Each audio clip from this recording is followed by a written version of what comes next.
Onyx 1-2 Mike Oscar, runway 27, clear for takeoff.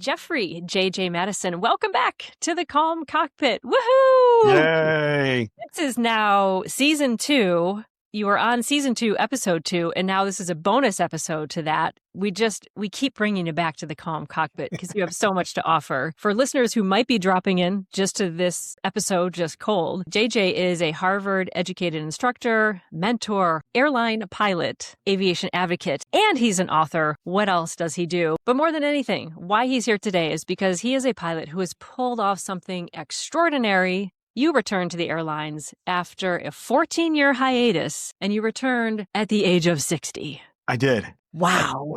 I did. You are here in this bonus episode today because you had more that you wanted to share with our audience and really like those practical tips that you wanted to give to our pilot friends about how you did what you did and what they themselves can do to achieve this level of physical, mental, emotional well-being that you have. Because you're not only doing the pilot thing, you actually have a really well-rounded, holistic life. And I think that that's rare. Finding a high performer who hasn't let all those other things in their life sort of drop by the wayside. So bravissimo for that. Thank you. Let's start with functional fitness. Talk to me about this functional fitness you talk about and how you do that with your flying life. You're now flying on a schedule that's probably a little bit nuts. How do you do it? This last month has definitely been crazy. Thanks for putting me back on the show. I really appreciate it. I love the show. I love the concept and I love your audience. And I also love being fit because I think for me, being fit makes me a better pilot. And it all starts with the functional medicine concept, where the idea is not to be trained for something like a marathon or climbing Mount Everest, but really to training for life,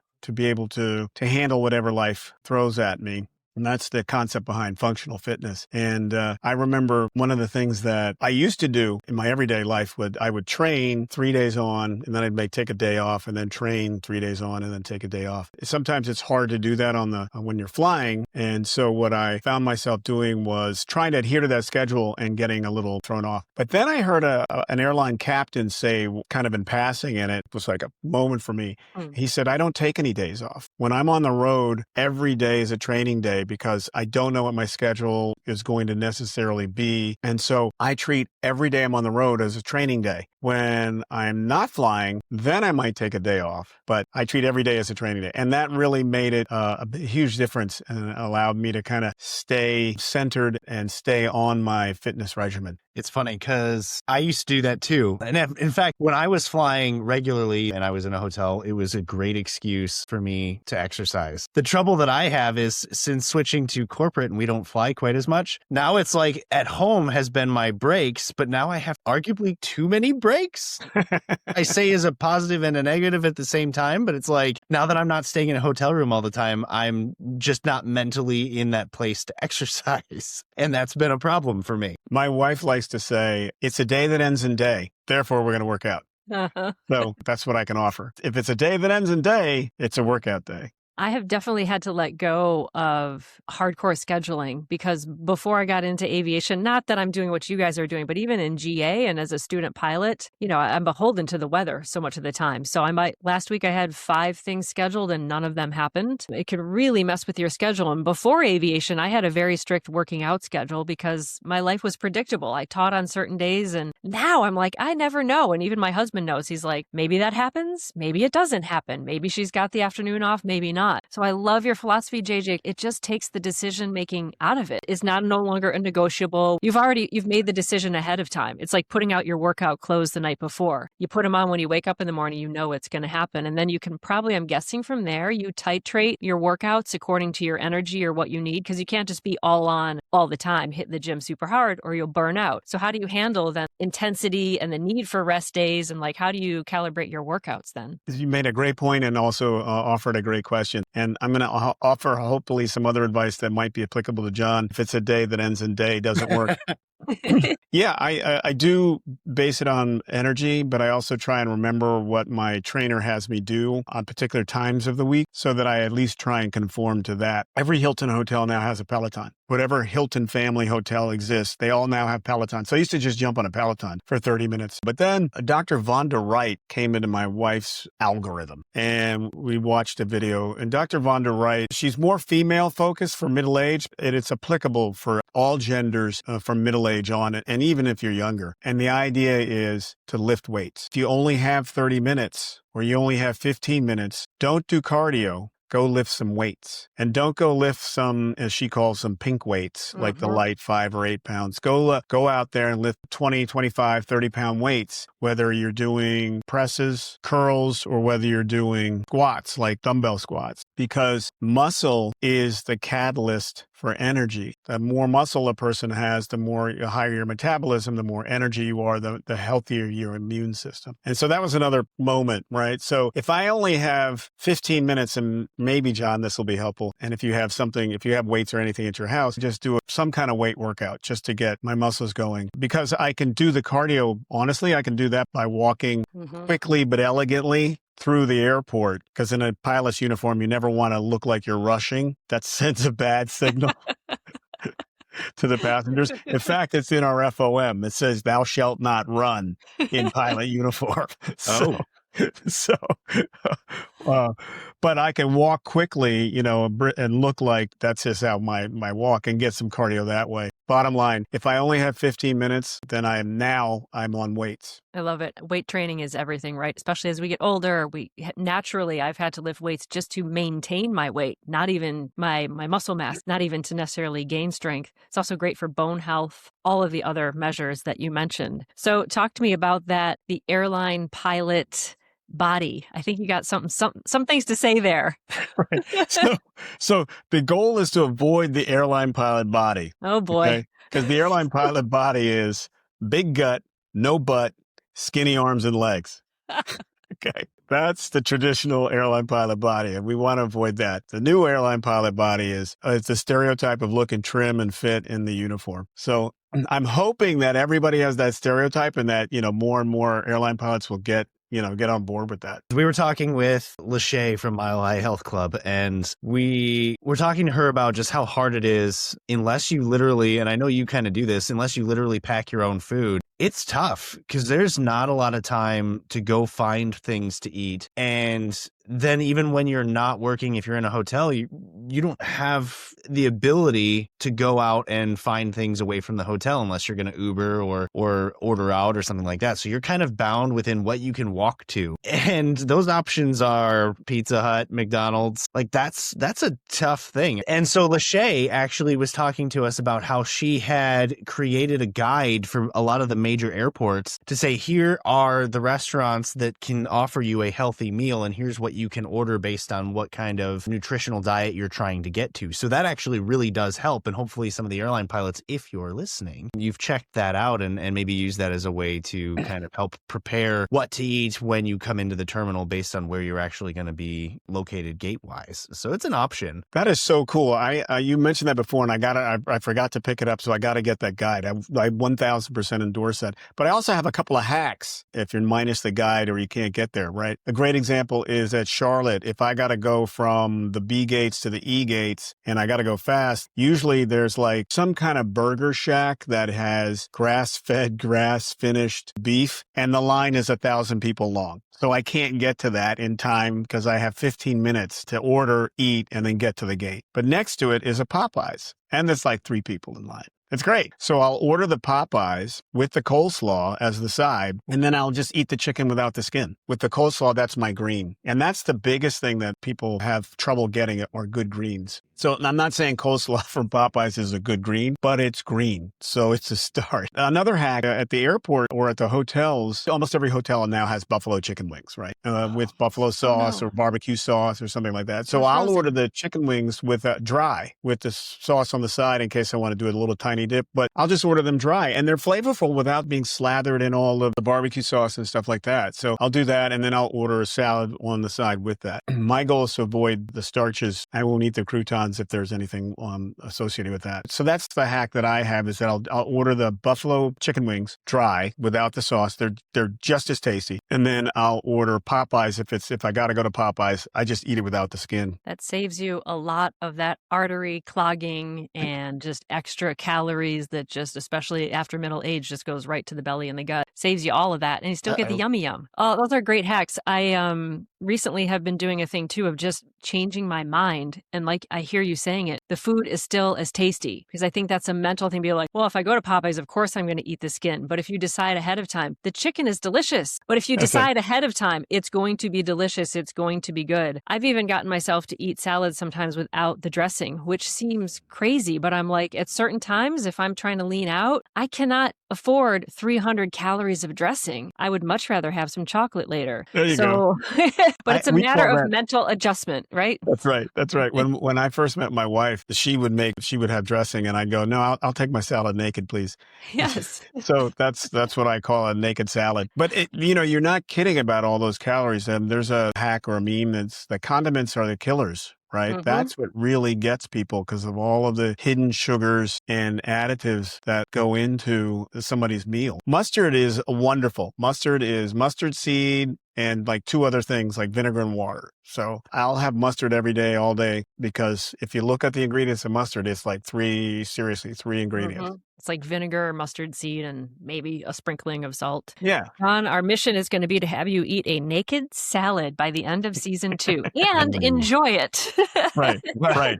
Oh, you got to be into it. And if you're not going to do naked, learn how to make your own dressings. That's my wife makes her own dressings. So when we're at home, it's really great. If you're not at home and you can't do it, then just ask them to put the salad dressing on the side and then just drizzle it because the amount that you put on is definitely going to be way less than the amount that the restaurant's going to put on. Absolutely. One of my trainers says, if you're logging a restaurant meal, I use MyFitnessPal to, track my macros. She said, just add 4 tablespoons of olive oil to every meal because between the butter and the oil that they add to everything they give you, you're getting like 4 additional tablespoons. That's like a whole meal of calories for a middle-aged woman like me. I'm like, I cannot afford that. So don't be afraid to ask for the stuff on the side. JJ, how do you keep all of this from feeling like a part-time job and instead feeling like training and living like an athlete is a lifestyle?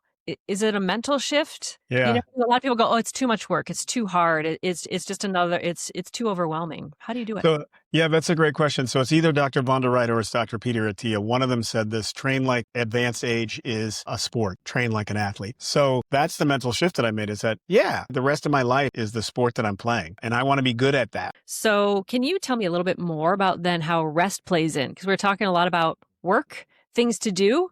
How do you handle the rest? I know you're the slam click. Is that slam it? clicker. I'm a slam clicker. Slam, click, slam the door and click the lock shut. So in the same way that I treat life as a sport, I treat my profession as a sport. If you think about professional athletes, what do? They travel to a venue, then they work out, then they rest, then they play their game, and then they rest and they go travel. And so I like to get as close to 8 hours of sleep as I can. The goal is the way to help kind of wind down is something called sleep hygiene. And that's where all the screens go off 30 minutes prior, do my best to turn the TV off 30 minutes prior, and don't look at anything that's, emitting that kind of light. And so it helps calm the mind down, get me really understanding, okay, we're going to sleep now, and now we're asleep. So sleep hygiene is one thing that I practice, and it's hard at first, but it becomes easier over time to do. So I struggle with that. Everybody does. I mean, the devices are everywhere, and they're so tempting. They're right the there. worst part about it is, like, in my house, I can control it because we do not have a television in our home, in our bedroom. Right.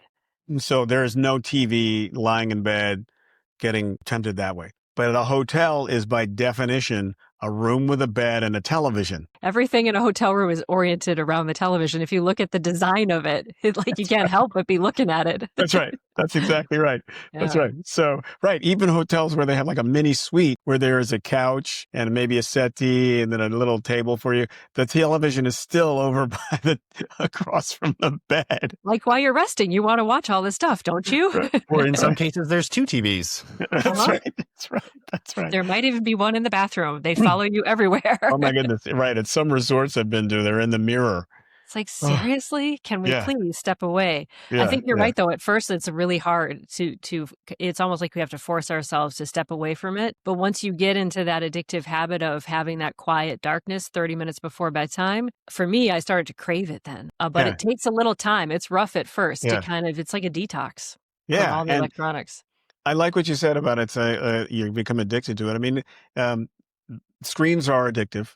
Mm-hmm. They're designed to be that way, not the screens themselves, but the content is designed to be addictive. And studies have shown it's not possible really for humans to just quit an addiction. You have to sort of replace it with something else that's better. And it's hard at first, but after 21 or 30 days or so of doing it, it becomes easier and much easier. And then even more easy after that, and to the point where it becomes a habit, which then becomes your addiction where you're craving sleep hygiene. So I encourage pilots to do that. Between the fitness and the sleep hygiene, it makes a huge difference for me. And I see it in other pilots, not at the beginning of the trip, but at the end of the day. That's where it makes the big difference. I love that you get to the hotel, you do a workout, you eat, and then you sort of begin to step down all the stimuli. That's like what we would do for a toddler.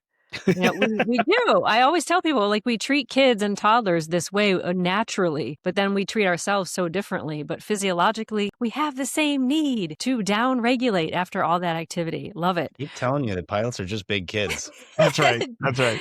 Bunch of big babies. Hey, so what would you say to someone's listening though, but like they're younger, they don't have a lot of money, they can't even afford a gym, they can't afford a personal trainer yet. There's so much junk on the internet. Like, where do they go to start to learn how to lift weights and to do all of that sensibly? Any advice for them? I think this is such a great time for a young pilot who's broke but wants to stay fit, because exactly what you said, there's so much stuff on the internet right now, but there are others where there are a lot of great training programs, apps you can put on your phone, and or personal trainers who are on Instagram, Facebook, and YouTube, who will train you in body weight stuff that you can do like in a hotel room. Stuff like that.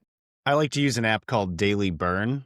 And that's really cool because they've got a ton of different exercise programs, but you can also just search for certain programs or certain episodes, if you want to call them that, based on what you have. So you can put in there, I have no exercise equipment at all, and it'll generate like, here's all the things you can do. Or if you've got just like a medicine ball or a dumbbell or something like that, it'll give you daily exercise for what you can do in that moment. So I've actually really had good success with that because you can do it straight from a hotel room with nothing. That is kick-ass. Pardon my French, that is a great concept. And what I like about that is, just like you said, it gives you options based upon what's around you. Mm-hmm. The other thing I just want to add is make sure that whatever you have has a stretching component, a warm-up component, and a cool-down component, a stretching component, right? Especially, this is more so for middle-aged pilots than it is for young pilots. Getting in shape, one of the big things is staying uninjured, right? Because an injury at middle and older age can have a huge setback toward your fitness journey goals, because it's harder to get back in shape than it is to stay in shape. That's true. It's very true. I'm going to link in the show notes as well the work of Pavel Tsatsouline. Are you familiar with him, JJ? Oh, boy. Not yet. Okay, Pavel.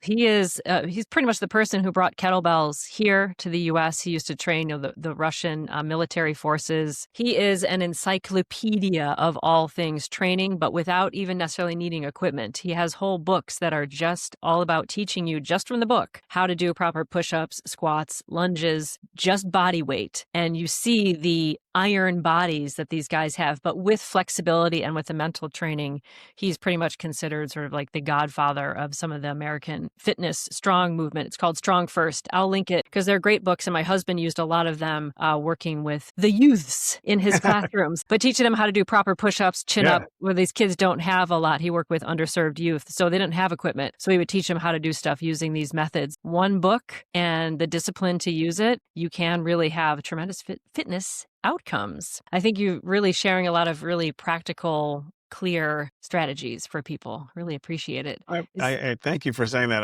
I thought of one thing. There's so many studies out there that news media talk about coffee is good for you, blah, blah, blah, blah. But there's a difference between coffee and coffee, right? There's black coffee, which is what I believe the studies are talking about. And then there's candy coffee, which is what a lot of people think is coffee. And what I mean by candy coffee is all of those delicious things that every coffee chain, local, national, or international, you can imagine is offering seasonally or daily. But those things are so chock full of calories and sugars. Anything that's really not black coffee, that where you might add a little bit of your own, possibly some cream and possibly, or some milk and possibly a little bit of sugar or possibly honey, that's not really coffee, and that's really not good for you in the long run. So you like your coffee like you like your salad. Naked. Black. Naked. That's right. Oh my God. I do like a little bit of cream. Can't I have my cream in my coffee from Sure, but happy cows with no antibiotics and they're eating grass? Just a little. Absolutely. If you're adding it, then you're in control of it, right? And you know where it's coming from, and you know it's in it. Yeah. Right. There's that old saying, you are what you eat. But there's a newer, better saying, you are what you ate. Think about that for a minute. Yeah. There's got to be something there too about you are like the container that your food comes in too, because now what we're learning about plastics and microplastics in the brain and stuff, I'm like, whoo. The microplastic issue, that it's real. There's nothing we can do about it in the sense that it's everywhere, right? Yeah. Science has proven that microplastics exist in all forms of bodies of water over the globe. And that when we ingest it, if your body doesn't know what to do with it, it tends to store things like microplastics and toxins that it doesn't know what to deal with in fat. Mm-hmm.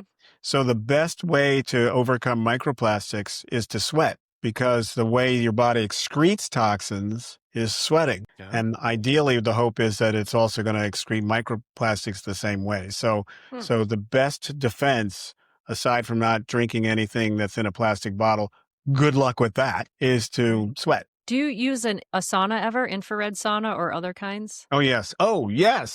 Yes. Whenever possible. They're not often on the road, but there are a couple, Burlington, Vermont, I can think of, and some others. But yeah, I really highly recommend saunas. If you can sauna on the road, take advantage of it. Yeah, one of the other big things is keep your sense of humor, right? Because flying is a lot of fun.